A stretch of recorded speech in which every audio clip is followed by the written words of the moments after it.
আসসালামু আলাইকুম। প্রিয় শিক্ষার্থীরা, কোর্সটিকায় আমার আজকের আলোচনার বিষয় হচ্ছে ষষ্ঠ শ্রেণীর চারুপাঠ বইয়ের তোলপাড় গল্পের অতি গুরুত্বপূর্ণ কয়েকটি অনুধাবনমূলক প্রশ্নের উত্তর নিয়ে।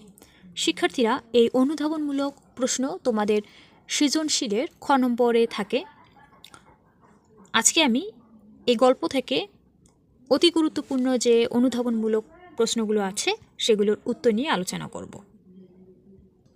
আলোচনা করছি ষষ্ঠ শ্রেণী বাংলা প্রথম পত্র চারুপাঠ অধ্যায়ভিত্তিক অনুধাবনমূলক প্রশ্নের উত্তর। তোলপাড় লিখেছেন শওকত ওসমান। তোমরা দেখতে পাচ্ছ এখানে বেশ কিছু অনুধাবনমূলক প্রশ্ন এবং উত্তর রয়েছে। আমি এগুলো এখন তোমাদের সুন্দরভাবে বুঝিয়ে দেওয়ার চেষ্টা করব। 1 নম্বর প্রশ্নটি দেখো, এখানে বলা হয়েছে আর এখন কিছু করতে না পারলে অশান্তি। সাবুর এই মনোভাবের কারণ ব্যাখ্যা করো।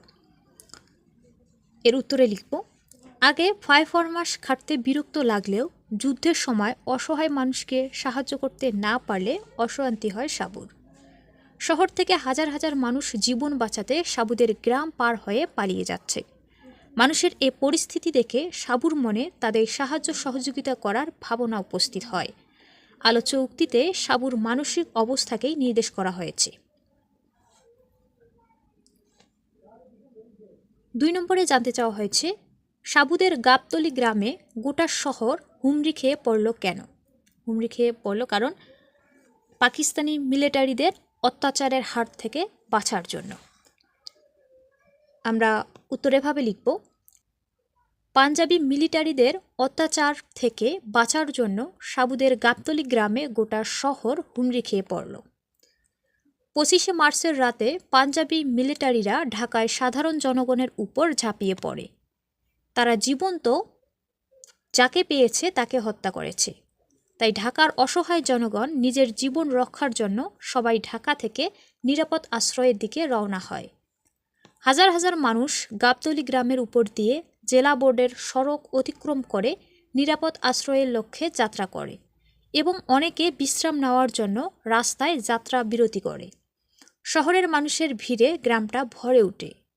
এ কারণে বলা হয়েছে সাবুদের গাবতলী গ্রামে গোটা শহর যেন হুমড়ি খেয়ে পড়ল। 3 নম্বর প্রশ্নে দেখো কি করতে বলা হয়েছে, গরিব হইতাম পারি কিন্তু আমরা জানোয়ার না, উক্তিটি ব্যাখ্যা করো। এই উক্তিটি তোলপাড় গল্পে সাবু বলেছে।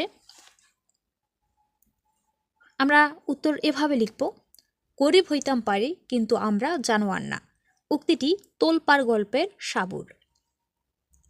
তোলপাড় গল্প মিসেস রহমান নামক একজন পৌর নারী মুক্তিযুদ্ধের সময় শহর থেকে গাবতলী গ্রামে পৌঁছলে পথিমধ্যে তাকে সাবু নামের ওই গ্রামের একটি ছেলে পানি পান করায়।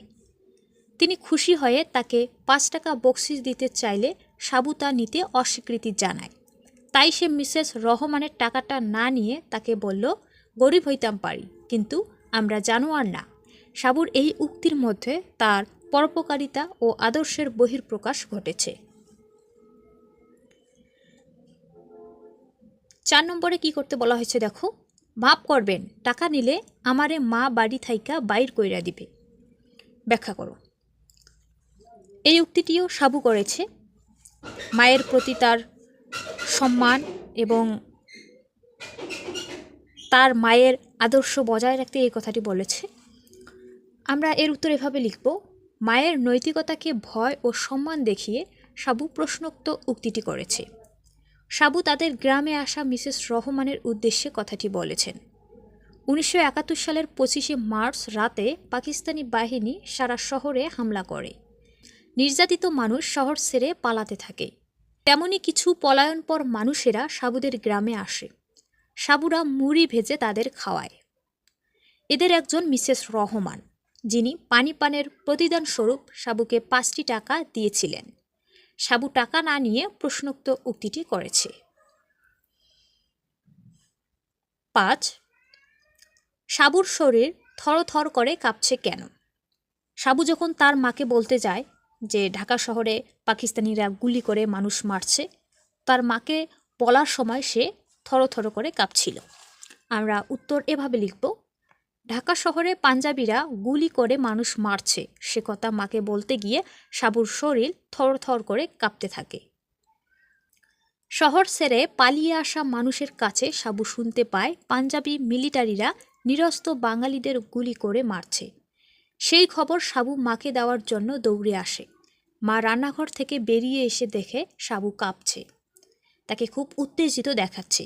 মুখ দিয়ে কথা বের হচ্ছে না, কারণ হাজার হাজার মানুষের মৃত্যুর কথা বলতে গিয়ে তার শরীর থর থর করে কাঁপতে থাকে।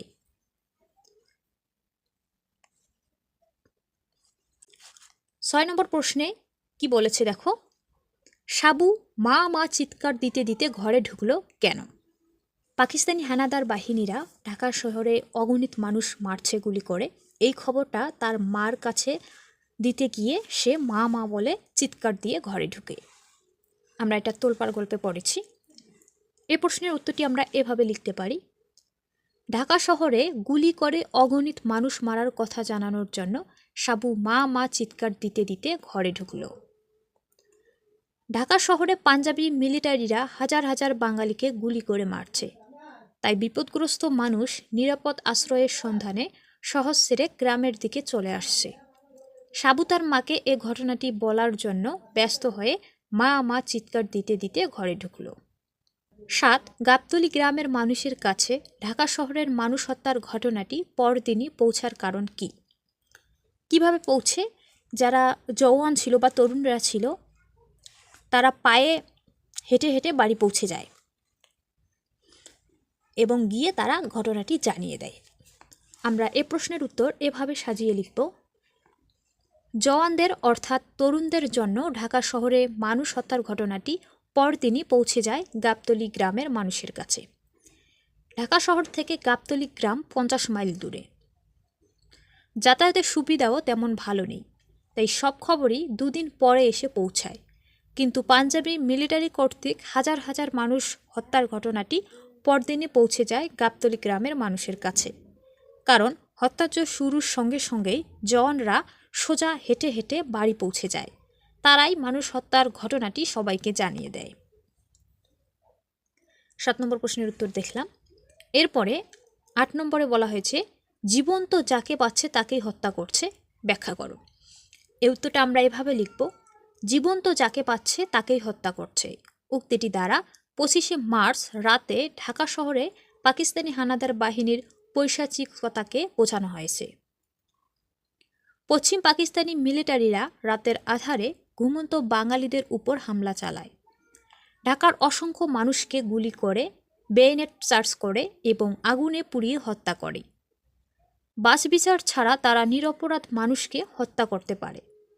আলোচিত প্রশ্নোক্ত উক্তিটি দ্বারা এটাই বোঝানো হয়েছে। 8 নম্বর প্রশ্নের উত্তর দেখে নিলাম। এরপরে 9 নম্বরে প্রশ্ন করা হয়েছে সাবু পৌর নারীকে দেখে অবাক হয়ে তাকিয়েছিল কেন? অবাক হয়েছিল কারণ সেই নারীটার চেহারা দেখে। আমরা এভাবে উত্তরটা লিখব। পৌর নারীটির খুব ফর্সা চেহারা দেখে সাবু অবাক হয়ে তার দিকে তাকিয়েছিল। পৌর নারীটিকে দেখে সাবুর মনে হয় সে যেন ধলা পরি। তার জীবনে হাঁটার অভ্যেস নেই, অথচ পাঞ্জাবি সৈন্যদের হত্যাযজ্ঞ থেকে পালাতে গিয়ে হাঁটতে হাঁটতে তিনি ক্লান্ত, যা তার মুখ দেখে বোঝা যায়। তাই সাবু বৃদ্ধার এ করুণ অবস্থা দেখে অবাক হয়ে তার দিকে তাকিয়েছিল। সর্বশেষ 10 নম্বর প্রশ্নে বলা হয়েছে সাবুর বুকে তোলপাড় শুরু হওয়ার কারণ দর্শাও। সাবুর বুকে যে তোলপাড় শুরু হলো তার কারণ কি সেটা লিখতে বলা হয়েছে। আমরা উত্তরে লিখব পাকিস্তানি মিলিটারির অত্যাচার ও নির্যাতনের বিরুদ্ধে রুখে দাঁড়ানোর জন্য সাবুর বুকে তোলপাড় শুরু হয়।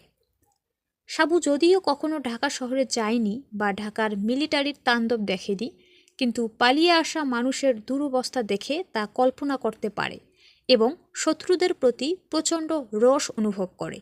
এসব ঘৃণ্য পশুদের মোকাবেলা করার জন্যই সাবুর মনে তোলপাড় শুরু হয়ে যায়। শিক্ষার্থীরা, তোলপাড় গল্পের অতি গুরুত্বপূর্ণ অনুধাবনমূলক প্রশ্ন উত্তরগুলো আলোচনা করলাম। আশা করা যায় তোমাদের পরীক্ষায় এই গল্প থেকে এর বাইরে অনুধাবনমূলক প্রশ্ন আর আসবে না, তাই এগুলো তোমরা ভালো করে আয়ত্তে আনবে। আজকের ভিডিও এখানেই শেষ করছি। ধন্যবাদ সবাইকে।